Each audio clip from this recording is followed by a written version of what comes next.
Okay, I know I haven't posted on the channel in a long time, and a lot of the stuff here is pretty cringeworthy, but I was in middle school, we all make mistakes, and I needed to get these thoughts out about Steven Universe so I can move on with my life today, and not in chemistry be thinking about, oh god, last night's episode, I have so many thoughts, ah! Okay, so, first of all, spoilers for Steven Universe episode Mindful Education. If you haven't seen that episode, please, I implore you to go watch it before you watch this video or do anything else with your life. Unless, of course, you have something major like surgery. Second of all, I will be talking about how I feel this episode connected with mental disorders. Some of which I have, I'm not talking about anything that I don't feel I know anyone with, because I would have no experience on that at all, and even the stuff that I'm talking about my own experiences with my disorder and with other people who have that disorder. If I am wrong, or if you do not feel it describes the way you experience it, that is perfectly fine. I'm not trying to talk for all people with mental disorders or this mental disorder or anything. And feel free to correct me if I am wrong. That's the only way I'll learn. And I love to learn. So, anywho, most of what I'm talking about is with the song that is called Here Comes a Thought. Love it so much. Stevonnie and Garnet and Ruby and Sapphire. Ruby and Sapphire are my favorite characters, and Garnet is thus my other favorite character. And Stevonnie is just beautiful, and I'll get on a rant on them if I let myself. But what I want to talk about is, first of all, specifically how Ruby and Sapphire are shown during this song. The first thing is Ruby. The way that the one bad thought, she focuses on it, she chases after it to yell at it and cry, and she's all confused and focused, and all of her energy is on this thought.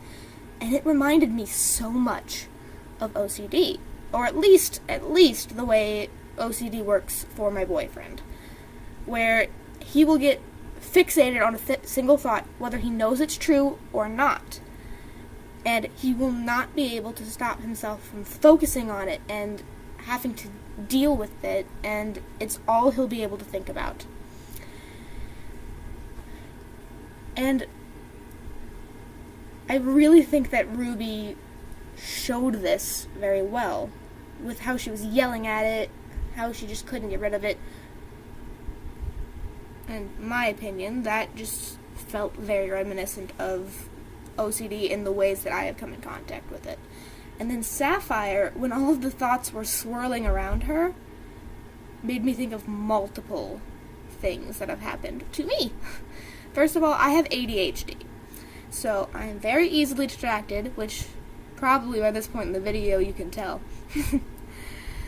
And sometimes it does feel like thoughts are just all swirling around me at once and bombarding me. Like, I cannot focus on any one thing because I am overwhelmed by all of these different thoughts, and here comes one, there goes another. Oh my gosh, what's going on? But it also reminded me of one time last year when I had a very large panic attack in the middle of my depression, in the middle of a hallway. So everything was just swirling around me, everything was going wrong. I kept having thought after thought after thought of, this is gonna happen, and oh my god, my mom's gonna be so disappointed in me,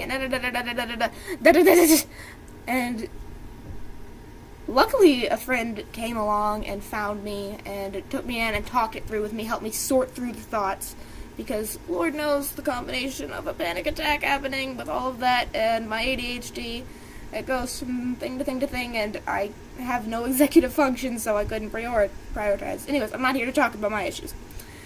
But it felt very reminiscent of that disorder to me. And obviously, for most of us, if not all of us, we can't just take a breath and then all of our problems are gone.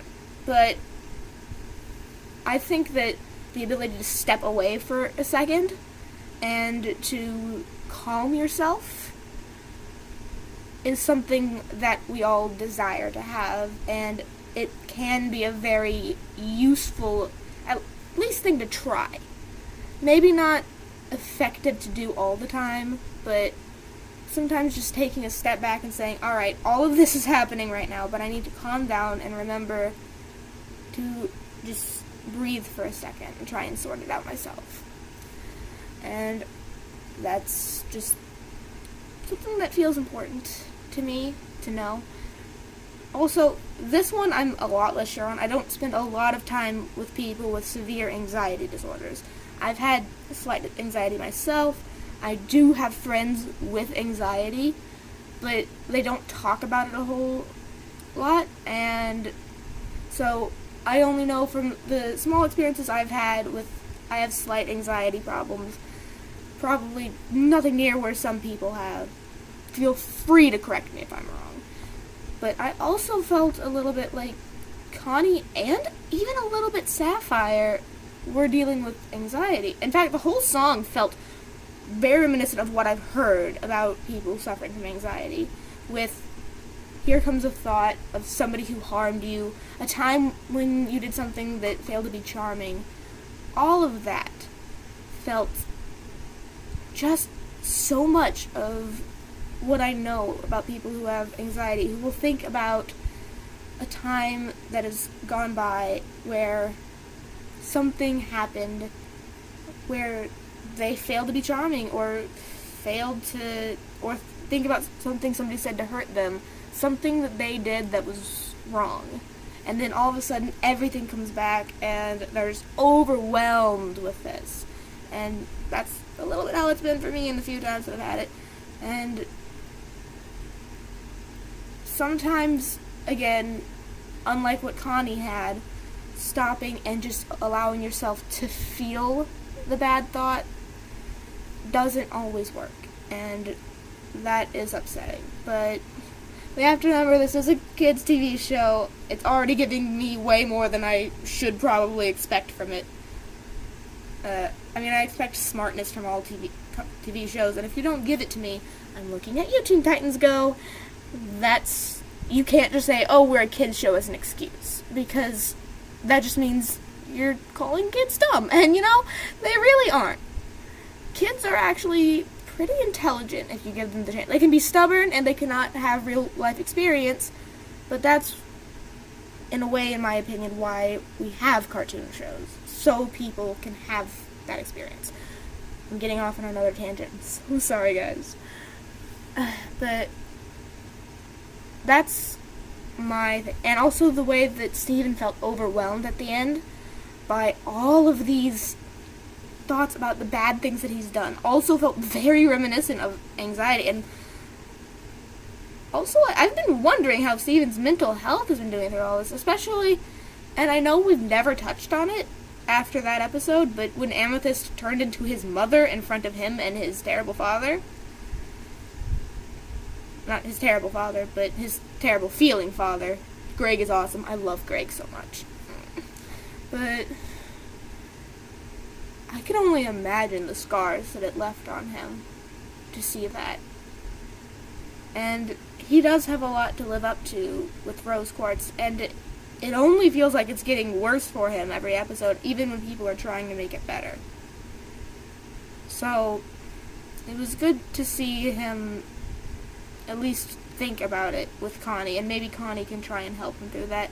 I am a little disappointed in how all of it was resolved, as you can tell from what I've said so far in this episode, but especially with Steven. I really wish we could have seen them separately, not just like when they separate, but separately in the Mindscape, like we did with Ruby and Sapphire, like we did with Connie going through her issue. I wish we could have seen Connie and Steven, and how Connie was going to help him face each of these and see him truly resolve them. Because as it stands, it doesn't feel resolved. It feels like he still has that pain. I mean, he's obviously always going to have that pain, but it doesn't feel like he worked through any of what he was feeling about it. especially with Connie's, just real quick, it's okay to feel bad about it. Because it is okay to feel bad about thoughts. It's okay to feel sad. That is a very important message. But at the same time, you have to work past feeling bad, especially with what Steven did. He had no other choice. And feeling bad about that forever isn't going to help him. And I feel like he's not going to be able to pass it, because unlike Connie, he can't go and talk to the kid he beat up. Jasper's corrupted, and so he can't talk to her. She's bubbled. The best he could do is go get her bubble and talk to her through the bubble, because no way in hell is he going to try and unbubble her right away. Not even Steven is that stupid. Hopefully. Let's hope. Then we have the rubies, which we have no idea where they are. They could still be floating off in space forever. Who knows? They could be shattered by meteors at this point. We have no idea. Let's see. Bismuth, who she could come back in a later episode, and all of the gems would then be the ones to tell her that no, this is wrong, rather than just Steven. And then maybe that would change her tune. Fingers crossed, because I loved Bismuth. I'll save that rant for another video if people like this. And Rose. That is the biggest thing, and it's been building up and building up and building up, and I feel like one of these days he's going to have a big mental breakdown, worse than he had in this episode, about his mother. Because every episode we've ever had that had anything to do with Rose feels like it's just adding more and more weight to this problem. And this one feels like it might be the last. Like the next time he's gonna have to deal with it in a way that we can see, and not just falling through a pile of butterflies. Because I liked the butterflies to an extent also, but I didn't feel like it really hammered in the idea of a bad thought to just have a butterfly fly in Ruby's face. Because, honestly, a panic attack does not feel like a butterfly flying in your face. It doesn't feel like a swarm of butterflies around you, because I would be mystified. I would be amazed if butterflies were flying all around me, were landing on me. That would be amazing. That is not, I guess it's what it would be like if you had a fear of butterflies. If you have a fear of butterflies, and then all these butterflies swarm around you, that is what a panic attack feels like, a little bit. It's fear and upsetness and just this complete knowledge that you're not going to be able to handle this, and at least from my perspective. Feel free to correct me, as always. But anyways, those are my thoughts. If anybody wants to see more of these, I'm thinking about going back over some of my favorite cartoon episodes and watching them again, and then seeing how I feel about them and reviewing them, giving my thoughts. But this has been really long. Oh my god. But thank you, and I will maybe see you later if I either get positive reviews on this or if I have another thing that I have to get my thoughts out about. Anyways, it was nice to talk to you all, and see you later.